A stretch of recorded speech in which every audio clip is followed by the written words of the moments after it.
حدیث شریف میں آتا ہے کہ مر علی النبی صلی اللہ علیہ وسلم رجل، ایک شخص کا نبی کریم صلی اللہ علیہ وسلم کے سامنے سے گزر ہوا، فرآ اصحاب رسول اللہ صلی اللہ علیہ وسلم من جلدہ و نشاطہ، اس شخص کو دیکھا صحابہ کرام نے اس کی چال ڈھال سے پہچان لیا کہ بہت سمجھدار ہے، عقل مند ہے، بہت چالاک ہے، چال ڈھال سے بھی اندازہ ہو جاتا ہے۔ تو صحابہ کرام نے عرض کیا لو کان ھذا فی سبیل اللہ، کاش کہ اتنا کارآمد آدمی، اتنا سمجھدار آدمی وہ اللہ کے راستے میں ہوتا ہے تو کتنا دین کو فائدہ ہوتا۔ تو نبی کریم صلی اللہ علیہ وسلم نے ارشاد فرمایا، اس کو یاد رکھیں، اس بات کو آپ سب کے لیے، ہم سب کے لیے اور آپ کے لیے خاص طور پہ، آپ نے ارشاد فرمایا لو کان خرج ھذا یسعى لولدہ صغارا فهو فی سبیل اللہ، اگر یہ اپنے بچوں کے لیے کمانے کے لیے نکلا ہے، یہ بھی اللہ کے راستے میں، صرف مدرسہ ہی اللہ کا راستہ نہیں ہے، اپنے بچوں کے لیے حلال کمانا، اس کے لیے کوشش کرنا، روزگار کی کوشش کرنا، یہ بھی فی سبیل اللہ ہے۔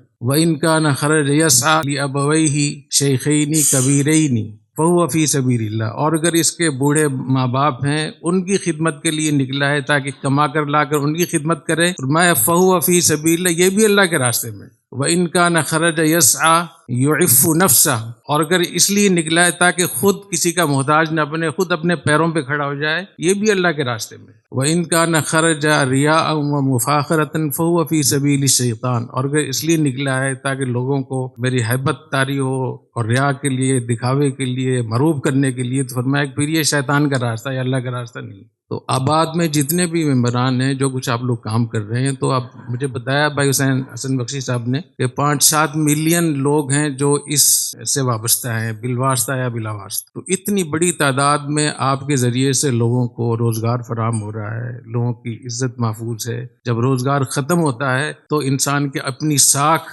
برادری کی ساکھ، بچوں کی عزت، بچیوں کی عزت، وہ سب خراب ہوتی ہے۔ تو اگر آپ کی فیکٹری کی وجہ سے، آپ کے کاروبار کی وجہ سے 100 لوگ، 150، 1000، جیسے بتایا کہ کوئی ایسے بھی ہمارے ممبر ہیں جن کے ملازمین کی تعداد 1.5 لاکھ تک ہے، تو 1.5 لاکھ لوگوں کو روزگار فراہم کرنا یہ کتنی بڑی بات ہے۔ یہ جو قرآن مجید میں آتا ہے کہ اللہ تعالیٰ جنتیوں سے پوچھیں گے کہ وہ جنتی کیوں جنت میں گئے، تو کہتے ہیں یطعمون الطعام علی حبہ مسکینا و یتیما و اسیرا، کہ یہ مسکینوں کو کھانا کھلاتے تھے، یتیموں کو کھانا کھلاتے تھے اور قیدیوں کو کھانا کھلاتے تھے۔ تو یہ آیت بدر کے موقع پہ نازل ہوئی۔ بدر میں جو قیدی تھے، جو رسول اللہ صلی اللہ علیہ وسلم سے لڑنے کے لیے آئے تھے، وہ مشرک تھے، دشمن تھے رسول اللہ صلی اللہ علیہ وسلم کے، اور لڑائی میں قید ہو گئے، ان قیدیوں کو کھانا کھلانا یہ بھی جنت میں جانے کا ذریعہ ہے۔ تو آپ کے ایک خاندان عام طور پہ